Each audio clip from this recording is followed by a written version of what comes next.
Let's keep on learning. Sa video na to, mag-share ako ng 20 Bicol words na nagsisimula sa letter H. Heto na ang part 11 na i-translate mo, Bicol Tagalog Translation.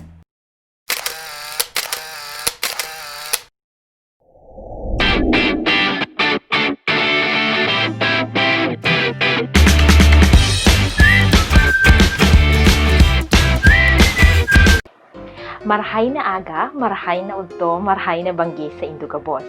And welcome sa part 11 na i-translate mo, Bicol Tagalog Translation. Sa video na to, mag-share ako ng 20 Bicol words na nagsisimula sa letter H. If you want to learn more, please like and follow my Facebook page. And don't forget to subscribe to my YouTube channel.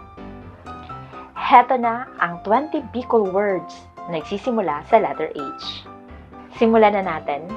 Number 1, habo. Habo. Sa Tagalog, ayaw. Ayaw. Habo. Habo. Number 2, hakay.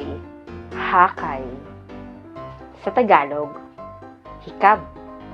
Hikab. Next, halas. Halas. Sa Tagalog, ahas. Ahas.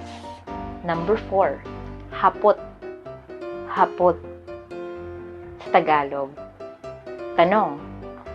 Tanong, hapot. Anong hapot mo? Anong tanong mo? May hapot ako. May hapot ako sa imo. May tanong ako sa iyo. Or may ihahapot ako sa imo. May itatanong ako sa iyo. Next, number 5, harong. Harong. Sa Tagalog, bahay. Bahay. Harong. Harong. Next, huba. Huba. Sa Tagalog, hubad. Hubad. Huba. Huba. Next, number 7, hukragong. Hukragong. Sa Tagalog, hilik. Hilik. Hukragong. Hukragong. Makusugo ng hukragong. Ang lakas ng hilik mo. Ang lakas ng hilik mo. Next, hatching. Hatching. Sa Tagalog, bahing. Bahing. Hatching. Hatching. Next, hugay. Hugay. Sa Tagalog, suklay. Suklay. Hugay. Hugay. Number 10, hiling. Hiling. Sa Tagalog, tingin. Tingin. Ano sa hiling mo? Ano sa hiling mo? Ano sa tingin mo? Ano sa tingin mo? Hiling. Hiling. Number 11, habon. Habon. Sa Tagalog, nakaw. Nakaw.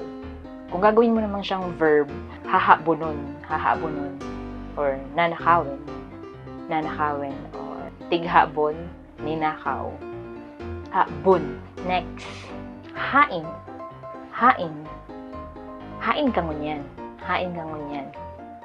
Sa Tagalog, nasan or nasaan. Nasaan ka ngayon. Nasaan ka ngayon. Hain.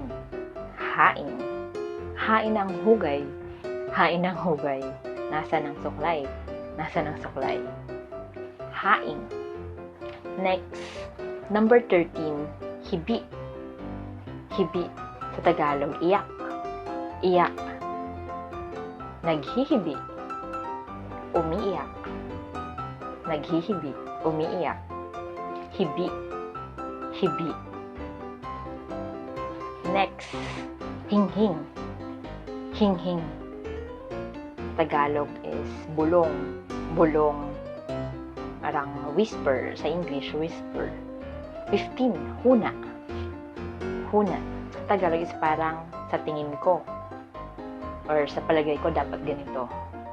Yung huna is parang opinion mo or judgment mo about sa isang bagay. Next, huri. Huri. Sa Tagalog is huli. Huli. Next, huring-huding. Huring-huding. Sa Tagalog is parang usap-usapan or chismis. Kumakalat ng chismis. Chismis. Usap-usapan. Huring-huding. Huring-huding. Next, huraw. Huraw.